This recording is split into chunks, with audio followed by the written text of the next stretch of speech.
ನಮಸ್ಕಾರ ಸ್ನೇಹಿತರೆ, ಇವತ್ತಿನ ಒಂದು ವಿಷಯ ಏನಪ್ಪ ಅಂತಂದರೆ ಎಲ್ಲ ಎಕ್ಸಾಮ್ಗೆ ಸಂಬಂಧಿಸಿದಂಥ ಪ್ರಮುಖ ಕೆ ವಿಷಯಗಳನ್ನು ಹೊಂದಿರುವಂಥ ಪ್ರಮುಖ ಪ್ರಶ್ನೆಗಳಿರ್ತವೆ ನೋಡಿರಿ. ಜೊತೆಗೆ ಉತ್ತರ ವಿವರಣೆಯನ್ನು ಕೂಡ ನೀಡಲಾಗಿರ್ತದೆ. ಯಾಕಂದರೆ ನೀವು ಓದಿರ್ತೀರ, ಆದರೆ ಅತಿ ಹೆಚ್ಚು ಏನು ಮಾಡ್ಬೇಕಂದ್ರೆ ನಾವು ಟೆಸ್ಟ್ ಕ್ವಿಜ್ ಬಿಡಿಸ್ಬೇಕಾಗ್ತದೆ. ಓಕೆ, ಇದರಿಂದ ಏನಾದಂದ್ರೆ ನಾವು ಎಷ್ಟು ಓದಿದ್ದೀವಿ, ಎಷ್ಟು ನಮಗೆ ತಿಳಿದಿದೆಯೋ ಅಂತ ನಮಗೆ ತಿಳಿತದೆ. ಅದಕ್ಕಾಗಿ ಏನು ಮಾಡಿವಿ ಅಂದರೆ ಇವತ್ತಿನ ಒಂದು ಪ್ರಮುಖ ಒಂದು ಪ್ರಾಕ್ಟೀಸ್ ಕ್ವಿಜ್ ಇರುತ್ತೆ ನೋಡಿರಿ. ಒಂದು 20 ಕ್ವೆಶನ್ ಇರ್ತವೆ. ಈ ಒಂದು ಕ್ವೆಶನ್ಗಳಿಗೆ ಸಂಬಂಧಿಸಿದಂತೆ ಉತ್ತರ ಮತ್ತು ವಿವರಣೆಯನ್ನು ಕೂಡ ನೀಡಲಾಗಿರ್ತದೆ. ಹಾಗಾದರೆ ಬನ್ನಿ ಶುರು ಮಾಡೋಣ. ಮೊದಲನೇ ಒಂದು ಪ್ರಶ್ನೆ ನೋಡೋಣ. ಮೊದಲನೇ ಒಂದು ಪ್ರಶ್ನೆ, ಭಾರತದ ಯೋಜನಾ ಆಯೋಗವನ್ನು ರದ್ದುಗೊಳಿಸಿ ಅದರ ಬದಲಾಗಿ ಸ್ಥಾಪಿಸಲಾದ ಸಂಸ್ಥೆ ಯಾವುದು ಅಂತ ಕೇಳಿದ್ದಾರೆ ನೋಡಿರಿ. ಇದು ಕೂಡ ಇಂಪಾರ್ಟೆಂಟ್ ಆದ. ಯೋಜನಾ ಆಯೋಗದ ಬದಲಾಗಿ ಸ್ಥಾಪಿಸಿದ ಹೊಸ ಒಂದು ಆಯೋಗ ಯಾವುದಂತ ಕೇಳಿದ್ದಾರೆ ನೋಡಿರಿ. ಸರಿಯಾದ ಉತ್ತರ ನೋಡೋದಾದರೆ ಆಪ್ಷನ್ಸ್ ಎ, ನೀತಿ ಆಯೋಗ ಸ್ಥಾಪನೆ ಮಾಡ್ತಾರೆ. 2015ರಲ್ಲಿ ಸ್ಥಾಪನೆ ಮಾಡಲಾಗುತ್ತೆ ನೋಡಿರಿ ನೀತಿ ಆಯೋಗ. ಯೋಜನಾ ಆಯೋಗದ ಬದಲಾಗಿ ನೀತಿ ಆಯೋಗನ ಸ್ಥಾಪನೆ ಮಾಡಿದ್ದಾರೆ. ಇದರ ಪ್ರಸ್ತುತ ಅಧ್ಯಕ್ಷರು ಯಾರಿರ್ತಾರೆ ಅಂದರೆ ಪ್ರಧಾನಮಂತ್ರಿಯವರು ಇದರ ಅಧ್ಯಕ್ಷತೆ ಸ್ಥಾನವನ್ನು ವಹಿಸುತ್ತಾರೆ, ಪ್ರಧಾನಿಯವರು. ನೀತಿ ಆಯೋಗ 2015ರಲ್ಲಿ ಯೋಜನಾ ಆಯೋಗದ ಬದಲಾಗಿ ಸ್ಥಾಪನೆ ಮಾಡಲಾಗಿದೆ. ನೀತಿ ಅಂದರೆ ಏನಪ್ಪ ಅಂತಂದರೆ national institution for transforming India ಎಂದು ಕೇಳುತ್ತಾರೆ. ಈ ಒಂದು ಪ್ರಶ್ನೆ ನೋಡಿ ಈ ರೀತಿಯಾಗಿ ಕೇಳ್ಬೋದು. ನೀತಿ ಆಯೋಗದ ವಿಸ್ತೃತ ರೂಪ ಕೇಳಿದ್ದಾರೆ. National institution for transforming India ಎಂದು ಕರೆಯುತ್ತಾರೆ ನೋಡಿರಿ. ಇದು ಕೇಂದ್ರ ಮತ್ತು ರಾಜ್ಯಗಳ ಸರ್ಕಾರಗಳ ನಡುವೆ ಸಹಕಾರಿ ಸಂಬಂಧಗಳನ್ನು ಬೆಳೆಸುವ ಗುರಿಯನ್ನು ಹೊಂದಿರುತ್ತದೆ. 2015ರಲ್ಲಿ ಇದು ಸ್ಥಾಪನೆ ಆಗಿದೆ ನೋಡಿರಿ. ಮುಂದಿನೊಂದು ಪ್ರಶ್ನೆ ನೋಡೋಣ. ಮುಂದಿನೊಂದು ಪ್ರಶ್ನೆ, ಎರಡನೇ ಪ್ರಶ್ನೆ, ಕೆಳಗಿನಗಳಲ್ಲಿ ಯಾರು ಪೈಕಾ ದಂಗೆಯ ನಾಯಕರಾಗಿದ್ದರು? ಪೈಕಾ ದಂಗೆಯ ಕುರಿತು ಪ್ರಶ್ನೆಯನ್ನು ಕೂಡ ಕೇಳುತ್ತಾರೆ ನೋಡಿರಿ. ಪೈಕಾ ದಂಗೆ 1817ರಲ್ಲಿ ನಡೆದದ್ದೇ. ಪೈಕಾ ದಂಗೆದ ನಾಯಕತ್ವವನ್ನು ವಹಿಸಿದಂಥ ವ್ಯಕ್ತಿ ಯಾರಂತ ಕೇಳಿದ್ದಾರೆ ನೋಡಿರಿ. ಪೈಕಾ ದಂಗೆಗೆ ಸಂಬಂಧಿಸಿದಂಥ ಉತ್ತರ ಏನಂದರೆ ಭಕ್ಷ್ಯ ಜಗಬಂಧು ವಿದ್ಯಾಧರ ಇದೆ ನೋಡಿ. ಸರಿಯಾದ ಉತ್ತರ ಅದು ಭಕ್ಷ್ಯ ಜಗಬಂಧು ವಿದ್ಯಾಧರ ಅಂತ ಕರೆಯುತ್ತೇವೆ. ಇವರು ಪೈಕಾ ದಂಗೆಯನ್ನು 1817ರಲ್ಲಿ ಒಡಿಶಾದಲ್ಲಿ ನಡೀತದೆ. ಈ ಪೈಕಾ ದಂಗೆ ಯಾವ ಒಂದು ಸ್ಥಳದಲ್ಲಿ ನಡೆದಿದೆ ಅಂದರೆ ಒಡಿಶಾದಲ್ಲಿ ನಡೆದಿದೆ 1817ರಲ್ಲಿ. ಇದನ್ನು ಭಾರತ ಸ್ವಾತಂತ್ರ್ಯ ಮೊದಲ ಯುದ್ಧ ಎಂದು ಕೂಡ ಕರೆಯಲಾಗುತ್ತದೆ. ಈ ಒಂದು ದಂಗೆಯ ಒಂದು ನಾಯಕ ಯಾರಂದರೆ ಭಕ್ಷ್ಯ ಜಗಬಂಧು ವಿದ್ಯಾಧರ ಅವರು ನಾಯಕರಾಗಿದ್ದಾರೆ. ಇವರು ಖುರ್ದಾದ ರಾಜನ ಸೈನ್ಯಾಧಿಕಾರಿಯಾಗಿ ಕೆಲಸವನ್ನು ಮಾಡಿದಂಥ ವ್ಯಕ್ತಿ. ಮುಂದಿನ ಒಂದು ಪ್ರಶ್ನೆ ನೋಡೋಣ. ಮುಂದಿನ ಒಂದು ಪ್ರಶ್ನೆ, ಭಾರತದಲ್ಲಿ ಕ್ರೋಮೈಟ್ ಗಣಿಗಾರಿಕೆಯಲ್ಲಿ ಪ್ರಥಮ ಸ್ಥಾನದಲ್ಲಿರುವ ರಾಜ್ಯ ಯಾವುದು? ಅತಿ ಹೆಚ್ಚು ಕ್ರೋಮೈಟನ್ನು ಹೊಂದಿರುವಂಥ ರಾಜ್ಯ ಯಾವುದಂತ ಕೇಳಿದ್ದಾರೆ ನೋಡಿರಿ. ಗಣಿಗಾರಿಕೆಯಲ್ಲಿ ಪ್ರಥಮ ಸ್ಥಾನ ಹೊಂದಿರುವ ರಾಜ್ಯ ಯಾವುದಂತ ಕೇಳಿದ್ದಾರೆ. ಇದಕ್ಕೆ ಸರಿಯಾದ ಉತ್ತರ ನೋಡೋದಾದರೆ ಒಡಿಶಾ ನೋಡಿ. ಒಡಿಶಾ ರಾಜ್ಯ ಸರಿಯಾದ ಉತ್ತರ. ಒಡಿಶಾ ರಾಜ್ಯವು ಭಾರತದ ಕ್ರೋಮೈಟ್ ಉತ್ಪಾದನೆಯಲ್ಲಿ ಪ್ರಥಮ ಸ್ಥಾನ ಪಡೆದುಕೊಂಡಿದೆ. ಒಡಿಶಾದಲ್ಲಿಯೇ ಭಾರತದ 96% ಕ್ರೋಮೈಟ್ ನಿಕ್ಷೇಪ ಕಂಡುಬರುತ್ತದೆ. ಕ್ರೋಮೈಟನ್ನು ಈ ಒಂದು ಸ್ಟೇನ್ಲೆಸ್ ಸ್ಟೀಲ್ ತಯಾರಿಕೆಯಲ್ಲಿ ಬಳಕೆ ಮಾಡಲಾಗುತ್ತದೆ. ಸ್ಟೇನ್ಲೆಸ್ ಸ್ಟೀಲ್ನಲ್ಲಿ ಕ್ರೋಮೈಟನ್ನು ಬಳಕೆ ಮಾಡುತ್ತಾರೆ. ಮುಂದಿನೊಂದು ಪ್ರಶ್ನೆ ನೋಡೋಣ. ಮುಂದಿನ ಪ್ರಶ್ನೆ, ನಾಲ್ಕನೇ ಪ್ರಶ್ನೆ, ಮುಸ್ಲಿಂ ಲೀಗ್ ಸ್ಥಾಪನೆಯೊಂದಿಗೆ ಯಾರು ಸಂಬಂಧ ಹೊಂದಿರಲಿಲ್ಲ ಅಂತ ಪ್ರಶ್ನೆ ಕೇಳಿದ್ದಾರೆ ನೋಡಿರಿ. ಮುಸ್ಲಿಂ ಲೀಗ್ಗೆ ಸಂಬಂಧಿಸಿದಂಥ ಪ್ರಶ್ನೆ ಆಗಿದೆ. ಇದಕ್ಕೆ ಸರಿಯಾದ ಉತ್ತರ ಆಪ್ಷನ್ ಸಿ ನೋಡಿ. ಮೊಹಮ್ಮದ್ ಅಲಿ ಜಿನ್ನಾ ಅವರು ಮುಸ್ಲಿಂ ಲೀಗ್ದೊಂದಿಗೆ ಸಂಬಂಧ ಹೊಂದಿಲ್ಲ. ಈ ಮುಸ್ಲಿಂ ಲೀಗ್ ಸ್ಥಾಪನೆ ಆಗಿದೆ ಯಾವಾಗಂದರೆ 1916ರಲ್ಲಿ ಇಲ್ಲಿ ಮುಸ್ಲಿಂ ಲೀಗ್ ಸ್ಥಾಪನೆ ಆಗುತ್ತದೆ. ಯಾವ ಸ್ಥಳ ಅಂದರೆ ಢಾಕಾದಲ್ಲಿ, ಬಾಂಗ್ಲಾದೇಶದ ಢಾಕಾದಲ್ಲಿ ಸ್ಥಾಪನೆ ಮಾಡಲಾಗುತ್ತೆ ನೋಡಿರಿ. ಮೊಹಮ್ಮದ್ ಅಲಿ ಜಿನ್ನಾ ಸರಿಯಾದ ಉತ್ತರ ಆಗಿದೆ ನೋಡಿರಿ.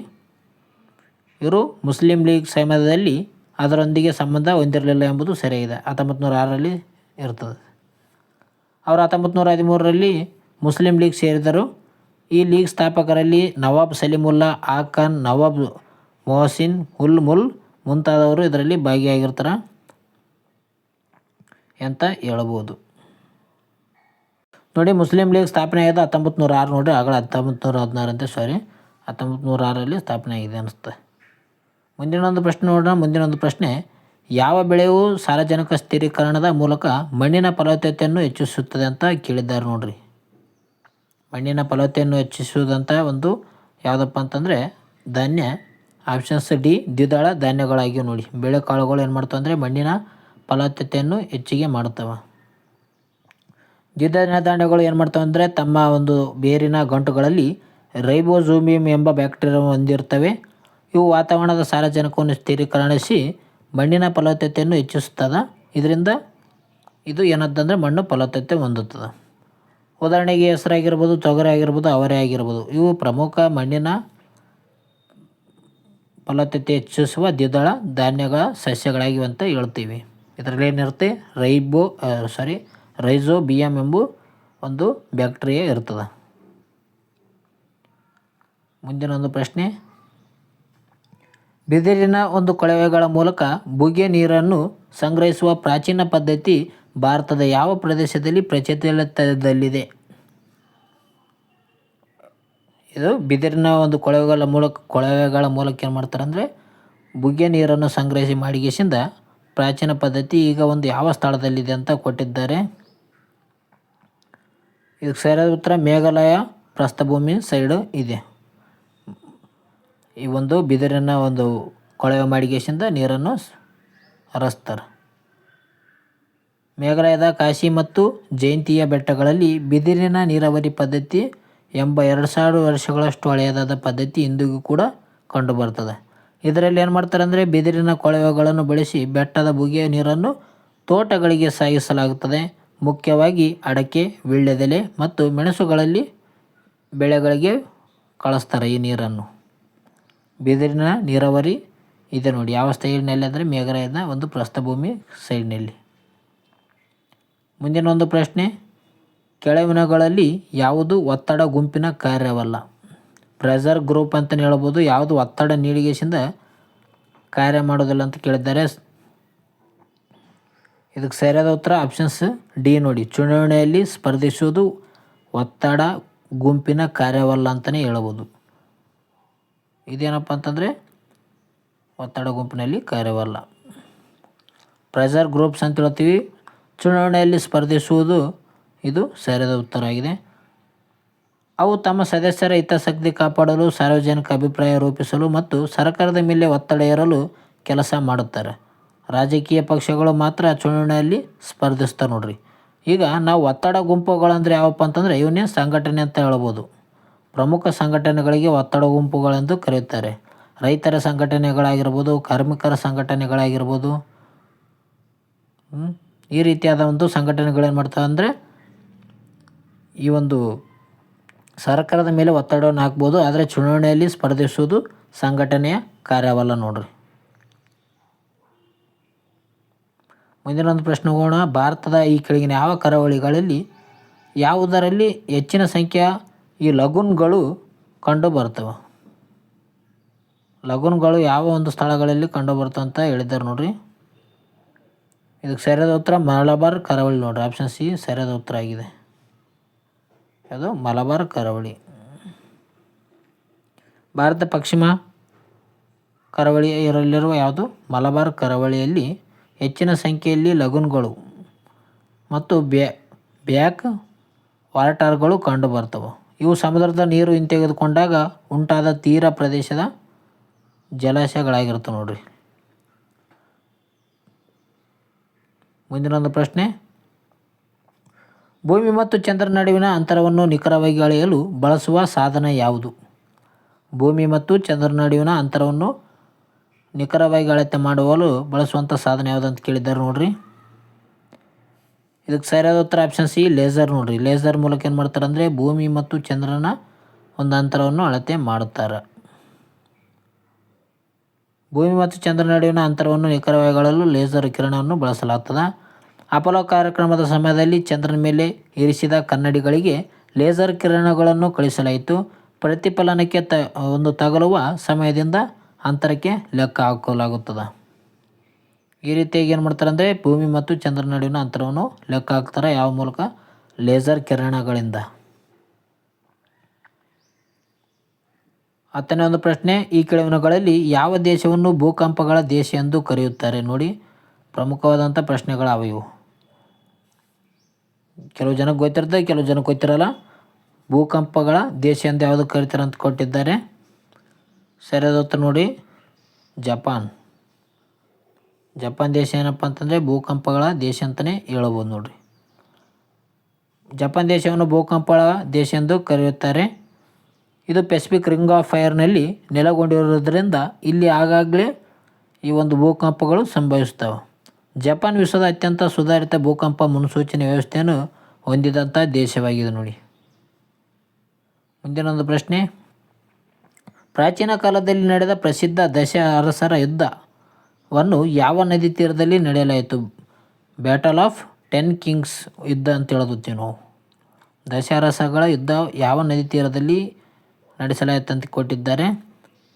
ಸರಿಯಾದ ಉತ್ತರ ಆಪ್ಷನ್ಸ್ ರಾವಿ ನದಿ ನೋಡಿ, ಪರುಷ್ಟಿ ನದಿ ಅಂತ ಹೇಳುತ್ತಾರೆ.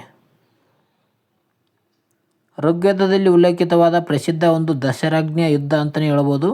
ದಶ ಅರಸರುಗಳ ಯುದ್ಧ ಆಗಿದೆ ಅದು. ಈಗಿನ ಒಂದು ರಾವಿ ನದಿ ತೀರದಲ್ಲಿ ಇದು ಯುದ್ಧ ನಡೆದಿರ್ತದೆ.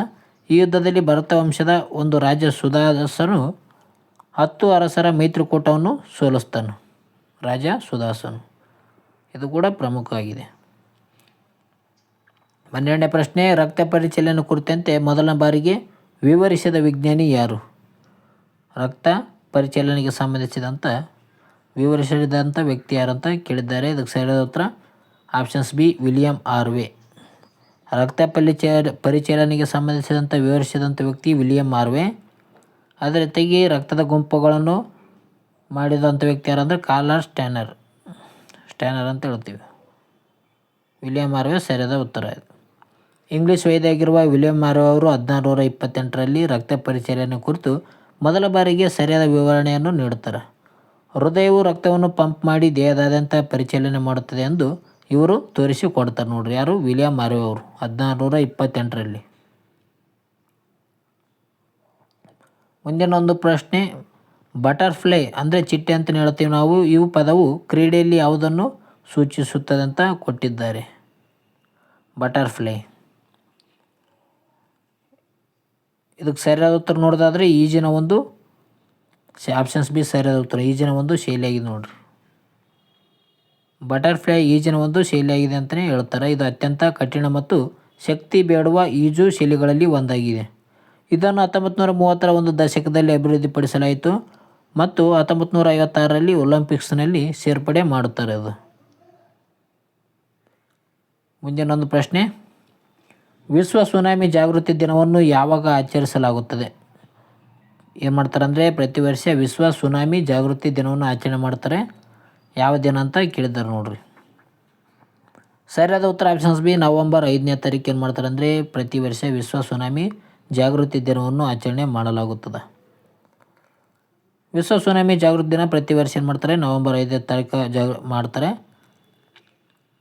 ಸುನಾಮಿ ಬಗ್ಗೆ ಒಂದು ಜಾಗೃತಿ ಮೂಡಿಸಲು, ಅದನ್ನು ಎದುರಿಸಲು ಅಗತ್ಯ ಕ್ರಮಗಳನ್ನು ಬಗ್ಗೆ ಮಾಹಿತಿ ನೀಡಲು ವಿಶ್ವಸಂಸ್ಥೆ ಈ ದಿನವನ್ನು ಘೋಷಣೆ ಮಾಡಿದೆ ನೋಡಿ. ಮುಂದಿನ ಒಂದು ಪ್ರಶ್ನೆ, ರಾಷ್ಟ್ರೀಯ ಕಾನೂನು ಸೇವೆಗಳ ದಿನವನ್ನು ಯಾವಾಗ ಆಚರಿಸಲಾಗುತ್ತದೆ?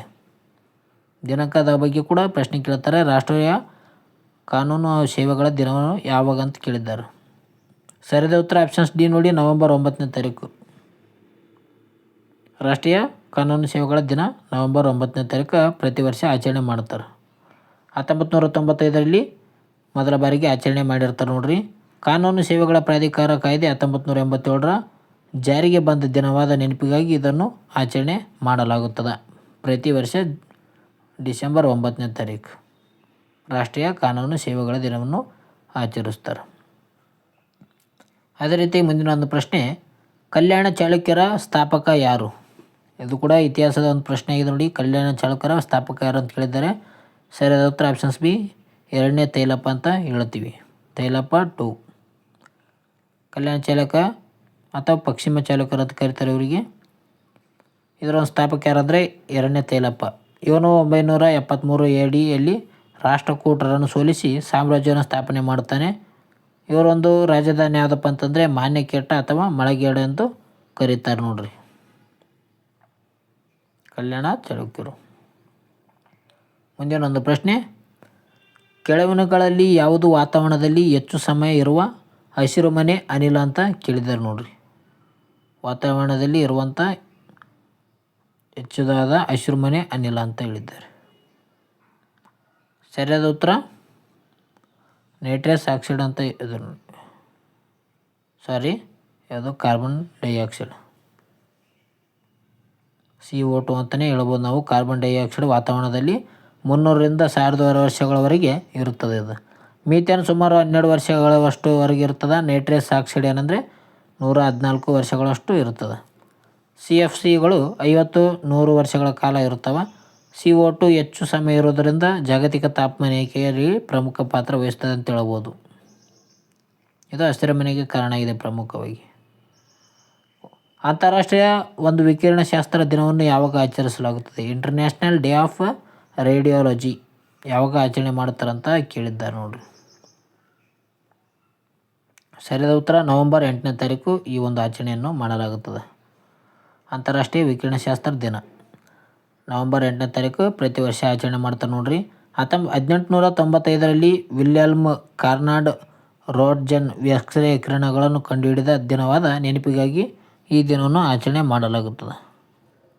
ಅಂತಾರಾಷ್ಟ್ರೀಯ ವಿಕಿರಣ ಒಂದು ಶಾಸ್ತ್ರ ದಿನವನ್ನು ಯಾವಾಗ ಆಚರಣೆ ಮಾಡ್ತಾರೆ ಅಂದರೆ ನವೆಂಬರ್ 8ನೇ ತಾರೀಕು. ಏತಕ್ಕೆ ಆಚರಣೆ ಮಾಡ್ತಾರೆ ಅಂದರೆ ವಿಲಿಯಮ್ ರಾಂಟ್ಜೆನ್ ಅವ್ರು ಏನು ಮಾಡಿರ್ತಾರೆ ಅಂದರೆ ಎಕ್ಸ್ರೇಯನ್ನು ಕಂಡುಹಿಡಿದಿರ್ತಾರೆ 1895ರಲ್ಲಿ. ಈ ಒಂದು ಕಂಡುಹಿಡಿದ ಸಲುವಾಗಿ ನೆನಪಿಗಾಗಿ ಇದನ್ನು ಆಚರಣೆ ಮಾಡ್ತಾರೆ ನೋಡ್ರಿ. ಮುಂದಿನ ಒಂದು ಪ್ರಶ್ನೆ, ಕರ್ನಾಟಕದಲ್ಲಿ ಸ್ಥಾಪಿತವಾದ ಮೊದಲ ರಾಜ್ಯ ವಿಶ್ವವಿದ್ಯಾಲಯ ಯಾವುದು? ಕರ್ನಾಟಕದಲ್ಲಿ ಸ್ಥಾಪಿತವಾದ ಮೊದಲ ರಾಜ್ಯ ವಿಶ್ವವಿದ್ಯಾಲಯ ಯಾವುದಂತ ಕೇಳಿದ್ದಾರೆ ನೋಡ್ರಿ. ರಾಜ್ಯ ವಿಶ್ವವಿದ್ಯಾಲಯ ಇದಕ್ಕೆ ಸರಿಯಾದ ಉತ್ತರ ಮೈಸೂರು ವಿಶ್ವವಿದ್ಯಾಲಯ. ಆಪ್ಷನ್ಸ್ ಬಿ ಸರಿಯಾಗಿದೆ ನೋಡಿ, ಮೈಸೂರು ವಿಶ್ವವಿದ್ಯಾಲಯ. ಕರ್ನಾಟಕದ ಮೊದಲ ವಿಶ್ವವಿದ್ಯಾಲಯ ಆಗಿದೆ ನೋಡಿ ಮೈಸೂರು ವಿಶ್ವವಿದ್ಯಾಲಯ. 1916ರಲ್ಲಿ ಮೈಸೂರು ಮಹಾರಾಜ ಆಗಿರುವ ನಾಲ್ವಡಿ ಕೃಷ್ಣರಾಜ ಒಡೆಯರ್ ಏನು ಮಾಡ್ತಾರೆ ಅಂದರೆ ಮತ್ತು ದಿವಾನ್ ಸರ್ ಎಂ ವಿಶ್ವೇಶ್ವರಯ್ಯ ಅವರು ಪ್ರಯತ್ನದಿಂದ ಇದನ್ನು ಸ್ಥಾಪನೆ ಮಾಡಲಾಗುತ್ತದೆ. ನಾಲ್ವಡಿ ಕೃಷ್ಣರಾಜ ಒಡೆಯರು ಜೊತೆಗೆ ವಿಶ್ವೇಶ್ವರಯ್ಯರವರು. ಇದು ಭಾರತದ 6ನೇ ಹಳೆಯ ವಿಶ್ವವಿದ್ಯಾಲಯವಾಗಿ ಹೊರಹೊಮ್ಮಿದೆ. 1916ರಲ್ಲಿ ಮೈಸೂರು ವಿಶ್ವವಿದ್ಯಾಲಯ ಸ್ಥಾಪನೆ ಆಗಿದೆ ನೋಡ್ರಿ. ಕೊನೆಯ ಪ್ರಶ್ನೆ, ಭಾರತ ರತ್ನ ಪ್ರಶಸ್ತಿ ಪಡೆದ ಮೊದಲ ಕನ್ನಡಿಗರು ಯಾರು? ನೋಡಿ, ಭಾರತ ರತ್ನ ಪ್ರಶಸ್ತಿ ಪಡೆದಂಥ ಮೊದಲ ಕನ್ನಡಿಗರು ಯಾರು? ಈ ಒಂದು ಪ್ರಶ್ನೆಗೆ ನೀವೇನು ಮಾಡ್ಬೇಕಂದ್ರೆ ಕಮೆಂಟ್ ಮೂಲಕ ಉತ್ತರವನ್ನು ತಿಳಿಸಿ. ಈ ಒಂದು ವಿಡಿಯೋ ಇಷ್ಟ ಆಯಿತು ಅಂದರೆ ಲೈಕ್ ಬಟನ್ ಪ್ರೆಸ್ ಮಾಡಿ. ಅದೇ ರೀತಿಯಾಗಿ ನಿಮ್ಮ ಸ್ನೇಹಿತರು ಕೂಡ ಶೇರ್ ಮಾಡಿ ಸ್ನೇಹಿತರೆ. ಓಕೆ ಫ್ರೆಂಡ್ಸ್, ಮುಂದಿನ ವಿಡಿಯೋದಲ್ಲಿ ಸಿಗೋಣ. ನೀವು ಹೊಸಬರಾದರೆ ಬೇಗನೆ ಚಾನಲ್ಗೆ ಸಬ್ಸ್ಕ್ರೈಬ್ ಆಗಿ ಈ ಒಂದು ಪ್ರಶ್ನೆಗೆ ಕಮೆಂಟ್ ಮೂಲಕ ತಿಳಿಸಿ ಉತ್ತರವನ್ನು. ಓಕೆ, ಮುಂದಿನ ವಿಡಿಯೋದಲ್ಲಿ ಸಿಗೋಣ ಫ್ರೆಂಡ್ಸ್. ಡೈಲಿ ಇದೇ ರೀತಿಯಾಗಿ ಕ್ವಿಜ್ಜನ್ನು ನೋಡಿ ಬಿಡಿಸಿ ಪ್ರಾಕ್ಟೀಸ್ ಮಾಡಿಕೊಳ್ಳಿ. ಓಕೆ, ಮುಂದಿನ ವಿಡಿಯೋದಲ್ಲಿ ಸಿಗೋಣ. ಟೇಕ್ ಕೇರ್, ಬಾಯ್.